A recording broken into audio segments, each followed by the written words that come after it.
what his thoughts are on your last week, week and a half, whatever it's been. He said that he's not surprised at all.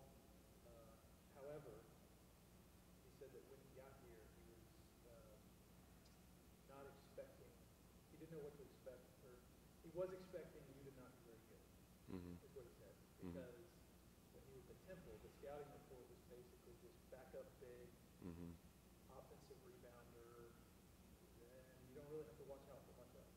Yeah. And so he said once you got back on campus and everything, that he was kind of very surprised because he was not expecting much. And so anyway, I thought that was a funny story. Most definitely. Had he ever told you that? Well, me and Nick talked. He didn't told me that one, but you know, it's not really surprising to hear that. I'm sure I see how we scout people, and I understand, you know, the way this game works. Somebody can be in one situation and be a non-existent and come into a new situation and be the man. So that's just life for you, and I have an understanding of that. So, you know, it's not surprising that, you know, I might be that guy on somebody else's scout report that maybe not be too dangerous. But that's better for me at the end of the day, because that means I get to just go do more during the game. What's helped you? What's helped you be dangerous, you know, through these first 8 games? Well, one is my health for sure. Just been feeling good. And second is my teammates. Everybody around here has the same goal. We're fighting. It's business this year, so, you know, it's just motivation. I had a good motivation every night, every day I go out there. We're fighting with my teammates. We're working super hard. And, you know, when I look left to right of me before that time go out, it turns into a job, it's an assignment. So that's what helps me stay on focus. So you seemed, I mean, you always seem relaxed on the floor, but at VCU the other night, you seemed really relaxed. Is that an intentional thing? Like, if you told yourself, I'm more effective if I'm not as up and down, like I just sort of. Well, I really try to stay focused and remember the things that are told to me. You know, I talked to DeAndre a lot and Alex Alo, and those are two players that I've always been looking up to since I've been here, as far as, you know, asking them questions about how they deal with so much going on and still stay poised. You know, I talked to DeAndre about fouling. I think that was one thing that both of us struggled with throughout the years at some point in time, with just being so anxious out there that we picking up so many fouls so early. So, you know, in the back of my head, game situations such as, you know, under a minute, down by one and stuff like that, I always remember that I'm built for these types of situations. And, you know, it's not a mind game. Some people have to play mind games with themselves, but when you've been on this stage enough times and understand your assignment, everything gets back clearer. So that's really what I have to really stay focused and locked in. But yeah, you always got to stay poised. I'm trying to help my teammates remember to stay poised, because you can't do anything or think clearly when you're in the moment. I always remember poise, and you're built for it. With so many offensive weapons on this team, you know, scoring inside may be limited. So how do you get your mind right to not have as many offensive you know, opportunities when you have so many scores that support from your range? So how do you approach that? Yeah, well, like I just told Mr. Jason, one of those things is, you know, situation and timing. So the first thing to keep me going, and what I tell Jordan Brown as well, people who came to my position who maybe feel they need the ball twice as much, because I'm sure Jordan has touched the ball 3-4 times as much as me since I've been in college basketball. But when we come into an environment, I'm used to playing on great teams, so that might be the difference. And the difference with great teams is, you know, I want more weapons, so I need more weapons. When I see the recruiting in the summer and see greater people coming, I don't take it as a battle type of thing. I'm like, okay, I have shooters surrounded by me, scorers, David Jones. They made 2-3 shots. Guess what?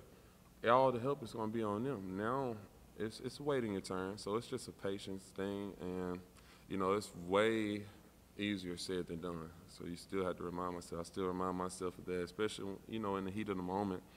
But overall, you know, when you think about team instead of me, that's what helps you bring it back around and help your mind, you know, get back focused and adjusted. So that's what I tell myself. We got a lot of weapons. I do let them know that it would be easier for them as well if they did throw it in a little early. You know? Yeah, for sure. You know, however we want to do it. If they start off hot, you know, we're going to find you. But we always going to play the right way because, you know, that's always been a dream of mine, just to play the right way, no matter what name we have, what names, how many stars you have. You know, everybody's going to look good if we play the right way. So I live and breathe that. What do you find to lesson to kind of convey to your teammates? Talk about patience. Obviously, you've been through the highs, lows, everything between. These guys that are coming in that are stars in the previous teams. Yeah. Has that been tough to get across to them? Not this year. Not this year. This is one of the poised teams I have. Everybody's listening, and mostly some of the stuff that I say before I can get out, it's already a Caleb or JQ or Jaquan saying the things that I'm thinking. So, you know, that's a blessing when you have that 3, 4, 5 people already understanding that, you know, okay, this may not be my night, maybe might not be my night for the next 3 games, but guess what? As long as we're winning, as long as everybody's playing the right way, that's what matters. So, yeah, it hasn't been too complicated this year. You know, we're working with what we got to work with. So, yeah. And you've been on many teams that went to the hostile environment and come out with a win. How does that feeling when you actually get to walk out and have pride in your walking out? Yeah. You talking about after the games? Yeah, after the game, after you win it and send everybody home. Yeah, the most satisfying thing is definitely the win. It's easy to get caught up into the things that we saw out there on the court during the heat of the moment. So